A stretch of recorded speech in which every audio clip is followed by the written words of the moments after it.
So starting with withholding taxes, section 87, 88, 88 क, 89, 90, 91 and 92.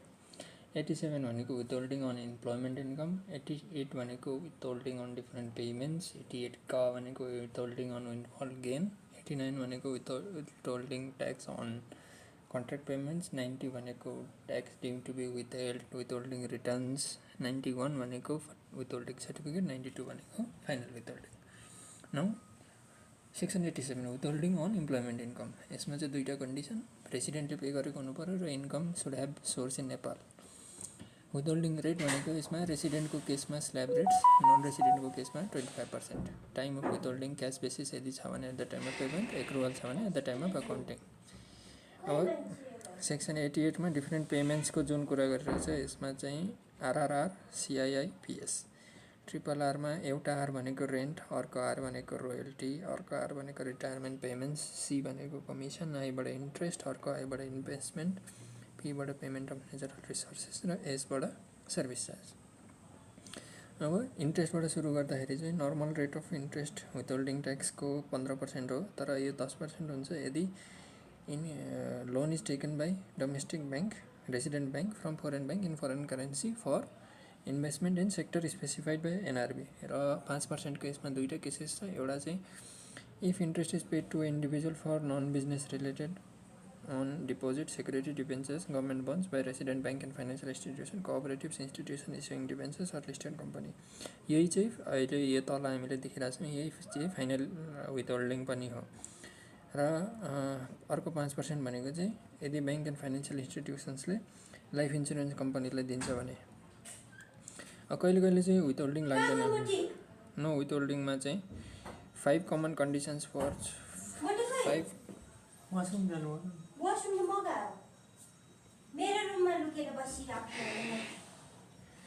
Common conditions for section 88. यसमा चाहिँ source नेपालमा छैन भने, पेयर इज नन रेसिडेन्ट छ भने, इन्कम अरू सेक्सनमा एक्जाम्ट छ भने, अदर देन बिजनेस हो र income already covered under section 87 अर्थात् इम्प्लोइमेन्ट इन्कम हो भने. अर्को केसमा छ भने चाहिँ paid to banks and financial institutions. यो चाहिँ इन्ट्रेस्टको लागि स्पेसिफिक केसेसहरू. Paid by cooperatives among themselves, interest on loan from foreign bank or financial institution by hydro electricity project जसमा चाहिँ सेमी रिजर्भर या reservoir having capacity of more than 2000 megawatt 200 megawatt and completes financial closure by Chaitra 2082. अर्को भनेको चाहिँ interest less than or equal to 25,000 by rural based municipal micro finance, cooperative, agricultural or forest based, rural development bank, postal saving. र lastly यसमा final विथहोल्डिङको अघि हामीले कुरा गरिसक्यौँ. अब यसमा चाहिँ त्यही ध्यान दिनुपर्ने कुरो चाहिँ रेसिडेन्ट इन्डिभिजुअलको केसमा मात्रै फाइनल विथहोल्डिङ हो, नट फर उयो कम्पनीको लागि होइन, ओन्ली फर रेसिडेन्ट इन्डिभिजुअल है, कन्फ्युजन हुनसक्छ. Next is royalty. रोयल्टीको केसमा भन्दाखेरि चाहिँ नर्मल रेट आफ्नो त्यही 15% हो. 1.5% चाहिँ कहिले भन्दाखेरि त्यही if royalty paid to resident for literary works, मतलब किताब सिताब लेख्ने कामहरू गर्नेवाला रोयल्टीलाई चाहिँ 1.5%. नो विथहोल्डिङ त्यही 5 कमन कन्डिसन्स भयो. Final withholding if paid to a non resident. Payment for natural resources त्यही यसमा खासै केही छैन. नर्मल रेट 15%, कमन 5 कन्डिसन्स र फाइनल विथहोल्डिङ तब जब पेड टु नन रेसिडेन्ट. यो फाइनल विथहोल्डिङ सबै सेक्सन 92 को हिसाबले हो है. त्यस पछाडि अब रेन्टमा नर्मल रेट 10% हो. यो पनि यहाँ अलिकति नोट गर्नुपर्ने कुरा हो. नर्मल रेट यसमा 10% छ. नर्मल रेट यसमा 10% छ. अरूमा सबैमा 15% छ. अब विथहोल्डिङ एट द रेट 10% चाहिँ कहिले कहिले हो त भन्दाखेरि paid by resident and source in Nepal, aircraft lease payment, payment for use of satellite, optical fibre tools related to communication or electrical ट्रान्समिसनलाई. Next is 1.5. 1.5 चाहिँ vehicle rent. Vehicle rent paid to a registered person under VAT. If एजी register छैन भने चाहिँ सिधै 10% लाग्छ. Freight services other or vehicle provided for carriers. Freight र क्यारियर्सको लागि चाहिँ ट्रक, ट्रेन, सिप, एयरक्राफ्ट यसमा चाहिँ 2.5% इरेस्पेक्टिभ वेदर त्यो भ्याट रेजिस्टर्ड हो या अनरेजिस्टर्ड हो. नो विथहोल्डिङ भनेको चाहिँ त्यही कमन 5 कन्डिसन्स भइहाल्यो। र हाउस रेन्ट टु इन्डिभिजुअलको केसमा चाहिँ लाग्दैन, किनभने यसमा लोकल गभर्मेन्टले ट्याक्स लाग्छ, यसमा इन्कम ट्याक्सै लाग्दैन। ट्याक्सै नलाग्ने भएपछि विथहोल्डिङको कुरा आएन। Final withholding paid to non resident source in Nepal and having following conditions non business हुनु पऱ्यो to individual rent related to land and building and equipment install in the building paid to individual for rent and carrier services.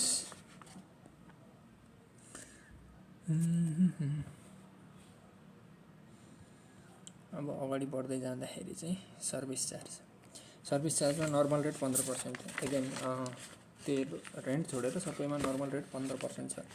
अब यसमा 10% चाहिँ अघिको जुन हामीले रेन्टवालामा discuss गरिरहेको थियो, payment of use for satellite optical fibre and tools related to communication and electrical transmission line छ, त्यो सेम एज रेन्ट भइहाल्यो। सेम केस हाम्रो यो 2.5% वाला यो पनि सेम हो, सेम एज रेन्ट हो। यसमा 1.5% चाहिँ के छ भन्दा payment to resident VAT entity छ अथवा भ्याट एक्जेम्ट इन्टिटी छ भने 1.5, र payment to foreign school university registration education and exam charge छ भने चाहिँ 5% हो। अब यसमा एउटा सानो कन्फ्युजन के आउन सक्छ भन्दाखेरि पछि हामी एडभान्स ट्याक्सको कुरा गर्छौँ 95 कमा, त्यसमा चाहिँ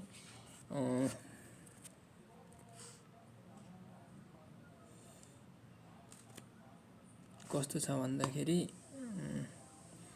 95 कमा चाहिँ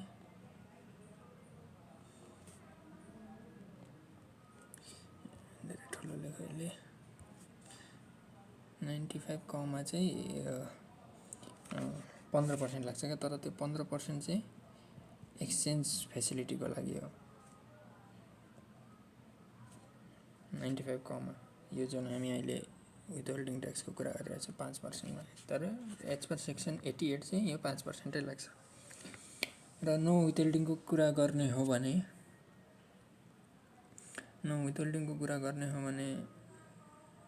त्यही कमन 5 कन्डिसन्स भइ नै हाल्यो। र payment paid for article published in news paper, payment internet credit कार्डको फिस।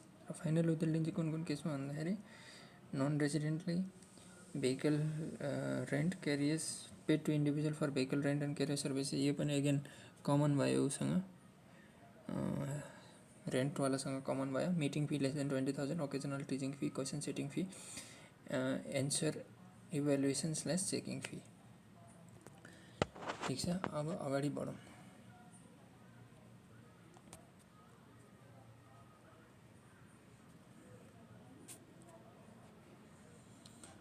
अब नेक्स्ट भनेको कमिसन अर सेल बोनस। यसमा एगेन नर्मल रेट 15% हो। विथहोल्डिङ ट्याक्स 5% कम हुन्छ जब त्यो मेन पावर कम्पनीलाई नन रेसिडेन्टले पे गर्यो भने।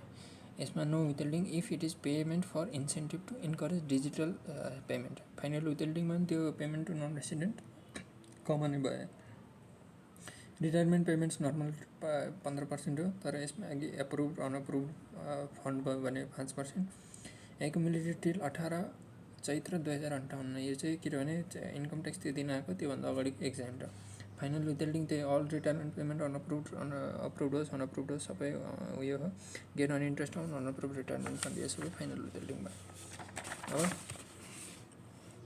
इन्भेस्टमेन्ट इन्सुरेन्समा यदि लाइफ इन्सुरेन्सको हो जसमा डेथ, फिजिकल या इन्क्यापेसिटीको कुरा छ भने 5% विथहोल्डिङ हुन्छ। मिनिमम भ्यालिडिटी 5 सालको हुनु पर्यो। त्यसमा नो विथहोल्डिङ यदि डेथको केसमा चाहिँ विथहोल्डिङ, यसमा इन्कम ट्याक्सै लाग्दैन, त्यही भएर विथहोल्डिङ पनि लाग्ने भएन। फाइनल विथहोल्डिङ त्यही payment to non resident by resident. अब डिभिडेन्डको केसमा चाहिँ इन्भेस्टमेन्टको आईकै अन्डरमा डिभिडेन्ड, यसमा दुईवटा छ। इन्भेस्टमेन्टको आईमा एउटा इन्सुरेन्स हो, एउटा इन्भेस्टमेन्टको आईमा डिभिडेन्ड हो। 0% चाहिँ कहिले भन्दाखेरि rural municipality based saving cooperative forestry agricultural based debenture dividend by industries in SEZ first to 5th year, capitalisation of profit for capacity increment by special for tourism industry. त्यसपछि 2.5% भनेको dividend by industries in SEZ 6th to 8th year. त्यस पछाडि 5% resident person pays having dividend source in Nepal, dividend by mutual fund to individual. हो। यसमा चाहिँ final withholding चाहिँ paid to non resident, paid by resident company partnership firm, paid by mutual fund to individual. अब यसमा चाहिँ confusion के हुनसक्छ भन्दाखेरि डिभिडेन्ड चाहिँ फाइनल विथहोल्डिङ हो, तर इन्ट्रेस्ट चाहिँ फाइनल विथहोल्डिङ होइन कम्पनीको लागि। इन्डिभिजुअलको लागि त इन्ट्रेस्ट पनि फाइनल विथहोल्डिङ हो। त्यो चाहिँ अलिकति ध्यान दिनुपर्ने कुरा भयो। अब आउँ हामी विन्डफल गेनतर्फ। विन्डफल गेनमा चाहिँ सिम्पल छ, 25% को रेट हो, नो विथहोल्डिङ नो ट्याक्स चाहिँ awards national and international as notified by government of Nepal in gazette र 5 लाखसम्मको चाहिँ यदि कुनै उसले contribution in field of art science culture literature technology public information छ भने यसमा पनि नो ट्याक्स। फाइनल विथहोल्डिङ सबै तरिकाको 88 कको गेनहरू फाइनल विथहोल्डिङ हो। 89 कन्ट्र्याक्ट पेमेन्ट्समा चाहिँ 1.5 र 5% को रेट छ। 5% अदर्स भएमा 1.5मा चाहिँ के आउँछ भन्दाखेरि यदि 50,000 को पेमेन्ट कुनै कन्ट्र्याक्टको रेसिडेन्ट पर्सनले गर्छ फर यसमा चाहिँ 50,000 चाहिँ कहिलेको जोड्ने भन्दाखेरि लास्ट इन्क्लुडिङ पास्ट 10 डेज भनेको बेसिकली 11 दिनको कुरा भयो। Payment to consumer greater than 50 lakhs, payment to non resident of insurance premium, commission under insurance and other cases as prescribe by IID। No withholding purchase of arms ammunitions communication devices by Nepal army,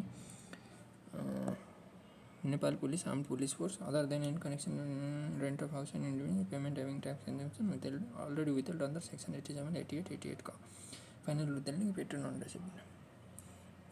अब section 90 को कुरा आयो। Section 90मा चाहिँ section 91मा चाहिँ विथहोल्डिङ return 25 दिनभित्रमा submit गर्न सक्नुपर्छ। यदि सब्मिट गरेन भने 117 को अन्डरमा फिज लाग्छ 2.5% per annum on withholding amount, withholding tax amount part of मन्थलाई फुल मन्थ कन्सिडर गर्ने। यसरी नै पेमेन्ट गर्न ढिलो भयो भने 119 को अन्तर्गत 15% on withholding amount part of amount भनेर फुल मन्थ। अब यसमा एउटा डिमिङ फिक्सन चाहिँ के छ भन्दाखेरि कसैले विथहोल्ड गरेन भने पनि विथहोल्डीले नै होल्ड गर्यो, मतलब त्यो डिम टु बी विथहोल्ड भन्ने कुरा हुन्छ यसमा। पेमेन्ट पनि त्यही 25 दिनभित्रमा गर्नु पर्यो र यदि यो प्रिजम्प्टिभवाला या टर्नओभर एक्स्ट्रा ट्याक्सेसनवाला छ भने चाहिँ पहिलो उसको साउनदेखि मङ्सिरको पुससम्म भर्नु पर्यो र पुसदेखि असारको असारसम्म भर्नु पर्यो। यो इन्डियाको जस्तै भयो। अब यसमा एउटा कुरा 91 भनेको त्यो विथहोल्डिङ सर्टिफिकेटको कुरा छ। 92 हामीले इन्डिभिजुअल केसमा हेरिसक्यो